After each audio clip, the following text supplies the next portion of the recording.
ধরার পরে এই যে বাচ্চাটা ধরছেন, ধরার পরে দেখেন আপনি ভ্যাকসিনের ফোঁটাটা আসছে। এই যে ধরার পর আপনার ধৈর্য রাখবেন এভাবে, কারণ মুরগিটা বাচ্চাটা এই যে দেখেন খাইতেছে, ভ্যাকসিনটা খাইতেছে, এভাবে খাবে। চোখে দেওয়ার পরে ভ্যাকসিনটা এভাবে। বাচ্চা অনেকে ইনকিউবেটরের মাধ্যমে ফোটান বা মুরগি কুচো দিয়ে বাচ্চা ফোটান। সবচেয়ে বড় বিষয় হলো রানীক্ষেতের ভ্যাকসিন। যদি এই রানীক্ষেতের ভ্যাকসিনগুলা কেউ না করে, তাহলে মুরগি যে কোনো টাইম বিপদে পড়তে পারেন।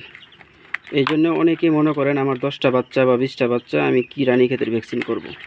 আসলে রানীক্ষেতের ভ্যাকসিন যদি আপনি না করেন, তাহলে বাচ্চা যে কোনো টাইমে আপনার রানীক্ষেতে আক্রান্ত হতে পারে। তখন আপনি যদি ওষুধ খাওয়ান বা চিকিৎসা দেন, তাহলে কোনো কাজে আসবে না।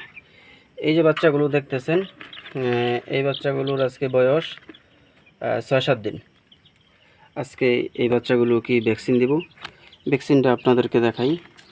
এই যে ভ্যাকসিন, রাত্রে ভিডিও করা হইতেছে, এই জন্য হয়তো ভিডিওটা ক্লিয়ার আসতেছে না। 500 ডোজের একটা ভ্যাকসিন আছে। নর্মালি যারা কম মুরগি পালন করেন, যারা ভ্যাকসিন দিবেন, তারা আপনার সরকারি যেই ভ্যাকসিনগুলো আছে 100 ডোজের ভ্যাকসিন, এই ভ্যাকসিনগুলো দিবেন। আর এই ভ্যাকসিনগুলো দেওয়ার ক্ষেত্রে অনেক কিছু বোঝার আছে, কারণ আপনি যদি না বুঝেন জানেন, তাহলে ভ্যাকসিনগুলো দিতে পারবেন না।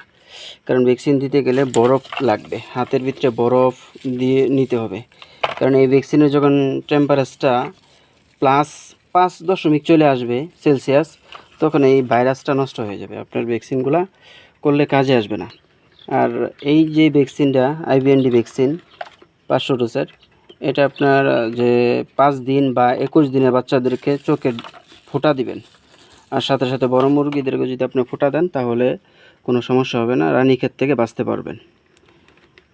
যাই হোক, আমরা এখন ভ্যাকসিন করব, আপনাদেরকে দেখানোর চেষ্টা করব ইনশাল্লাহ। যাই হোক, এখন আমাদের ভ্যাকসিনটা গোলানোর কাজ শেষ।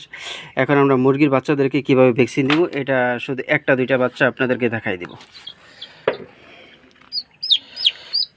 বাচ্চাটাকে এভাবে আপনারা ধরবেন, ধরার পরে এই যে বাচ্চাটা ধরছেন, ধরার পরে দেখেন আপনি ভ্যাকসিনের ফোঁটাটা আসছে। এই যে ধরার পর আপনার ধৈর্য রাখবেন এভাবে, কারণ মুরগিটা বাচ্চাটা এই যে দেখেন খাইতেছে, ভ্যাকসিনটা খাইতেছে, এভাবে খাবে। চোখে দেওয়ার পরে ভ্যাকসিনটা এভাবে খাবে, খাওয়ার পর আপনারা ছাড়বেন। যেমন আমি আরেকটা দেখাই আপনাদেরকে, তাহলে আপনারা বুঝবেন। এই যে ভ্যাকসিনটা আমি দিতেছি, হ্যাঁ চোখে দিছি ভ্যাকসিনটা, দেখবেন এই যে খাইতেছে, গলা দিয়ে তার পেটের ভিতরে ভ্যাকসিনটা চলে গেল।